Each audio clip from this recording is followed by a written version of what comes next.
Assalamualaikum warahmatullahi wabarakatuh. Selamat siang, salam organik. Perkenalkan, nama saya Catur Luhur Atmaja.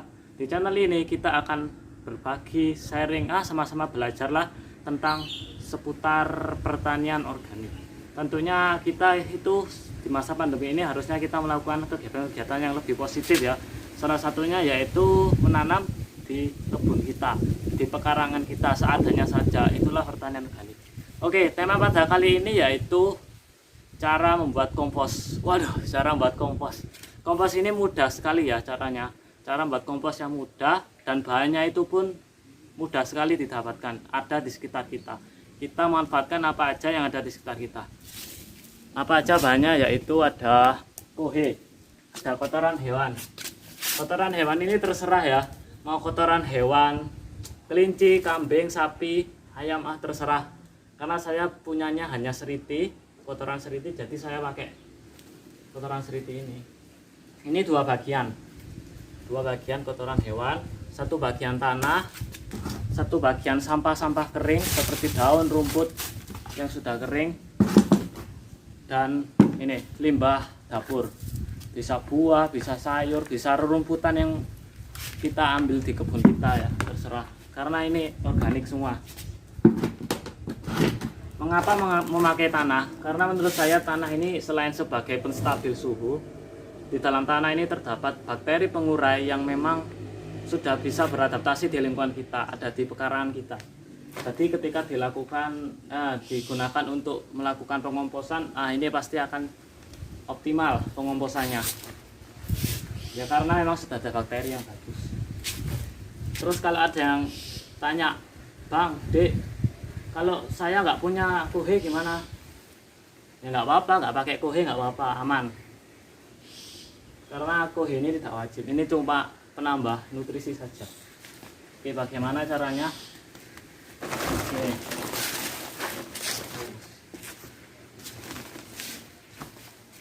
Kita buatnya begini saja.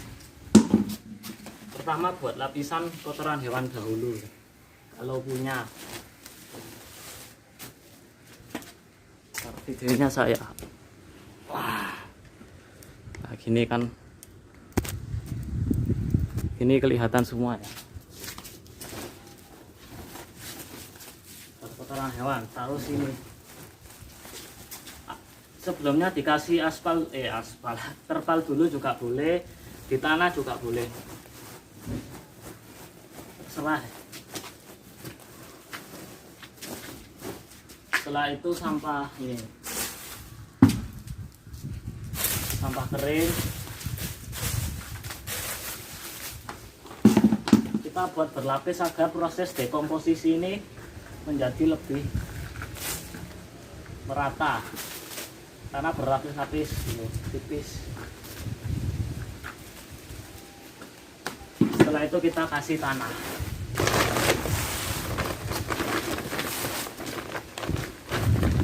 Penting ini. Nah,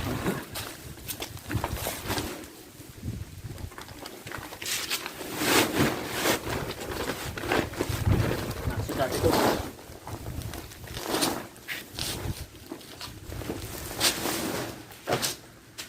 Kita ratakan ya, biar merata. Berlapis-lapis tadi. Nah, ini. Terus kita ulangi lagi lapisannya. Nah, ini ya. Terus kita tambahkan ini lagi. Ini fungsinya untuk apa? Ini selain untuk menyerap, menstabilkan kelembapan, dedaunan kering ini juga mengandung karbon dan kalsium yang tinggi. Makanya ini cukup dibutuhkan untuk tanaman ya.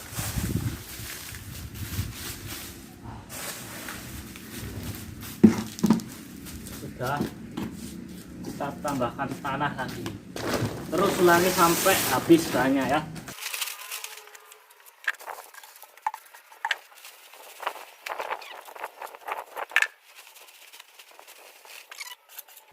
Tentunya ini limbah dapur ini dicatat dahulu agar lebih cepat proses dekomposisinya. kita haluskan. Sampah daun ini mengandung kaya akan nitrogen ya. Kuhe ini, karena kuhe ini dari kotoran seriti itu hidupnya di gua. Jadi kadang ada orang yang mengatakan ini atau istilahnya yaitu guano. Guano ini kaya akan kandungan fosfor. Oh. Oke, habis.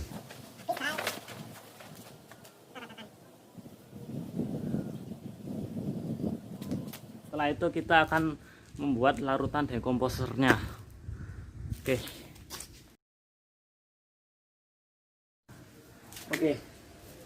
Kemudian bahan yang paling penting yaitu dekomposer. Jika tidak ada dekomposer tidak apa-apa. Yang penting ada gula ya. Saya di sini gulanya pakai tetes tebu atau molase. Gula itu terserah, bisa pakai gula merah, gula aren, atau gula putih ya. Kemudian siapkan air 10 liter. Nanti empat ini 200 ml untuk air 10 liter dan molasenya 200 ml untuk air 10 liter ya. Untuk takarannya saya menggunakan gelas ukur ya. 200 ml itu setara dengan 1 gelas aqua. 1 gelas aqua yang besar itu ya. Oke, kita molase dulu. Molase ini fungsinya apa? Molase ini untuk makanan bakteri tadi. Bakteri pengurai dari dekomposer. Ketika ada makanan, mereka akan bekerja lebih kuat sebagai energinya ibaratnya. Kita larutkan ke 10 liter air.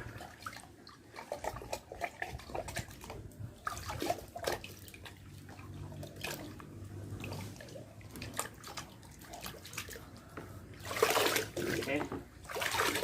Setelah itu empatnya, empat kotak dulu ya. Kalau nggak punya empat gimana? Nggak apa-apa. Kita manfaatkan bakteri yang ada pada tanah. Tapi untuk semakin banyak empat yang kita gunakan, semakin cepat proses fermentasi. Biasanya ada yang sampai 15 hari jika menggunakan 1 liter ini. Tapi karena sayang ya, saya menggunakan 200 ml saja gitu. 200 ml, oke. Kita taruh sini. Kita larutkan ya. Ini adalah kunci kecepatan dari proses fermentasi. Kalau nggak pakai ini bisa sebenarnya, tapi lama prosesnya. Ini jangan kita aduk ya, ini adonan apa ya ini bahannya. Soalnya kita diamkan seminggu dulu seperti ini, kemudian setelah seminggu akan kita aduk. Biarkan berlapis-lapis dulu ya. Setelah itu kita siramkan. Ini ya. Lebih merata pakai gembor juga bisa. Kalau pakai gembor itu lebih merata.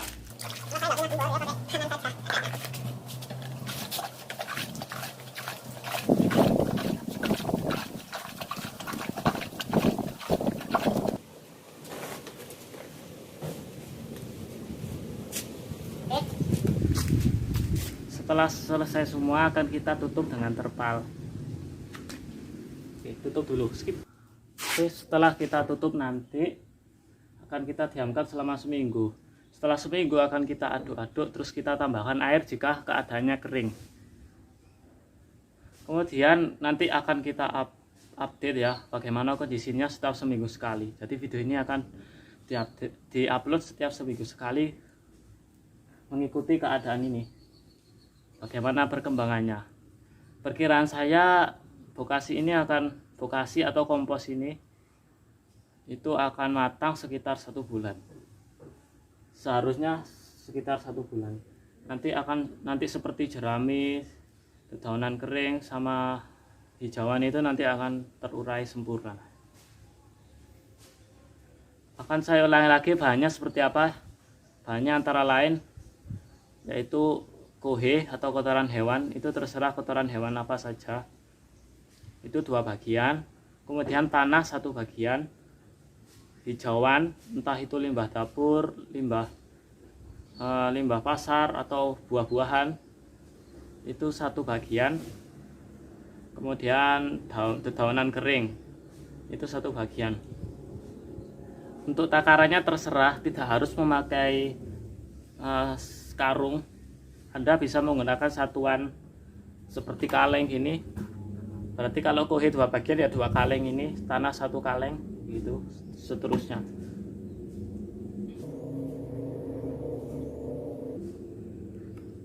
Oke, begitu saja yang bisa saya sampaikan. Apabila saya ada salah kata atau kurang jelas, kurang lancar, karena saya ini baru pertama kali membuat video ya, jadi mohon dimaafkan karena saya banyak kurangnya. Oke,